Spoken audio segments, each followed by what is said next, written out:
আপনি আমি আমরা এই দিলে যাকে বেশি জায়গা দিই সে কেমন জানি তাড়াতাড়ি দূরে সরে যায়, কেমন জানি তার সাথে আমাদের সম্পর্কটা কষ্ট থাকবে, অপমান থাকবে, লাঞ্ছনা থাকবে, ক্ষুধার্ত অবস্থায় থাকবে, অভাব থাকবে, বেইজ্জতি থাকবে, আপনরা চোখ উল্টাই ফেলবে, পরিচিত মানুষরা দূরে চলে যাবে।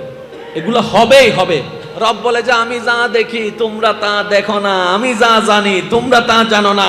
আমি রব তো সেকেন্ডের ভিতরে দিনকে রাত, রাতকে দিন বানাইতে পারি। এজন্য এতটুকু আমি আমার ভালোবাসার মানুষদের কাছে আবদার করে বলবো, যারা যে দুই একজন অন্তর থেকে আমি অদমকে অন্তত আল্লাহর জন্য ভালোবাসেন, রাসূলের জন্য ভালোবাসেন, আজকে থেকে অন্তত ডাইন বাম এত বোঝার দরকারই নেই।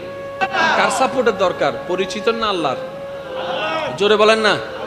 আমি সবার মুখে শুনতে চাই কার কার সাহায্যের দরকার, কার মায়ার দরকার, কার ভালোবাসার দরকার। আল্লাহটা পাইতে গেলে সিস্টেম একটাই।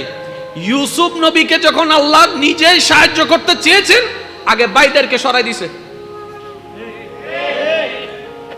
আল্লাহ যখন ইউসুফ নবীকে কিছু একটা দিতে চাচ্ছেন, প্ল্যানিংটা কি ছিল বুঝার জন্য বলা, বাইদেরকে সরিয়ে দিয়েছেন। আল্লাহ চাচ্ছেন ওনাকে রাজকীয় আসনে বসাতে। যদি বাইরা থাকতো, এক সময় কথা আসতো, আমরা বাইরা দিয়েছি, আমি বড় ভাই সাপোর্ট করেছি, আমি মেজো ভাই অমুক করেছি, আমি ছোট ভাই অমুক করেছি। রব বলে যে যাকে আমি দিব, দুনিয়ার কেউ তাকে খোঁটা দেওয়ার সুযোগ রাখবো না, সবাইকে সরাই দিব। কারণ দুনিয়ার মানুষ আজদা হয় কাল, চুক উল্টাবেই উল্টাবে, খোঁটা দিবেই দিবে।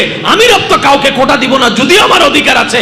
ও ইউসুফ, তোমার থেকে আমি ভাইদেরকে সরাই দিলাম, বাবাকে সরাই দিলাম, আত্মীয়কে সরাই দিলাম, রক্তকে সরাই দিলাম, তোমার বাড়ি সরাই দিলাম, তোমার ঘর সরাই দিলাম, তোমার খাবার সরাই দিলাম, মায়া সরাই দিলাম। ইউসুফ নবী বলে, মওলা তোমার যা ইচ্ছা তা করো, যেমন ইচ্ছা তেমন করো, কারণ আমি ইউসুফের সমস্ত জীবন তোমার নামের উপর ছেড়ে দিয়েছি। বলেন না সুবহানাল্লাহ। তুমি সন্তুষ্ট, আমি সন্তুষ্ট, তুমি যা করে সন্তুষ্ট।